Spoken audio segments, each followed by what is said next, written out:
Demographical change ప్రపంచవ్యాప్తంగా ఇది ఒక పెద్ద ఆట నడుస్తుంది. అంటే జనాభా మార్పు ఎట్లా చేయాలి?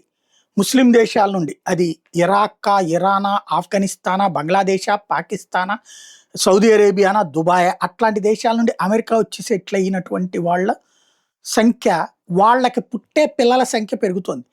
అమెరికాలో పుట్టి అమెరికాలో పెరిగిన వాళ్ళకి పుట్టిన పిల్లల కంటే వీళ్ళ సంఖ్య పెరుగుతుంది.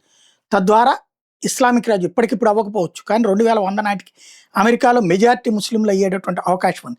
తాజాగా చూస్తే వైట్ బర్త్స్ అంటే అమెరికాకి సంబంధించిన తెల్ల జాతీయుల పుట్టుకల రేటు 49.5% ఉంటే 50.4% మంది ముస్లిమ్స్ ఉన్నారు. ఇది ఇలాగ ఆ దేశానికి వచ్చిన వాళ్ళు. అంటే పుడతన్న 100 మంది పిల్లల్లో 49 మంది అమెరికన్ జాతీయులైతే 51 మంది అవతలోళ్ళు.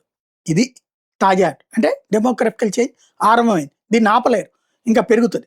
ముస్లింలకి వాళ్ళ మతాచారాల ప్రకారం ఇవి చేయించకూడదు, ఇది పిల్లలకి పుట్టకుండా ఆపరేషన్ చేయించకూడదు. దాంతో వాళ్ళు కంటూనే ఉంటారు. ఎస్పెషల్లీ ఈ చిన్న చిన్న దేశాల నుంచి వెళ్ళిన వాళ్ళు. పెద్ద దేశాల్లో ఉన్నటువంటి వాళ్ళకి ఒక ఆలోచన ఉంది, కానీ చిన్న దేశాల నుంచి వెళ్ళే వాళ్ళకి ఆలోచన లేదు, కంటూనే ఉంటారు. దానివల్ల వాళ్ళ సంఖ్య 2, 3, 4, 5 అనేది. అదే వీళ్ళు వచ్చేటప్పటికి మిగతా వాళ్ళందరూ ఏం చేస్తున్నారు, ఒకళ్ళని అంతే మనం సరిగ్గా చూడగలం, 2 అయితే కష్టం, 3 అయితే అసలు వద్దు అనుకుంటున్నారు. దాంతో డెమోగ్రఫికల్ చేంజ్ ఈజీ అవుతుంది.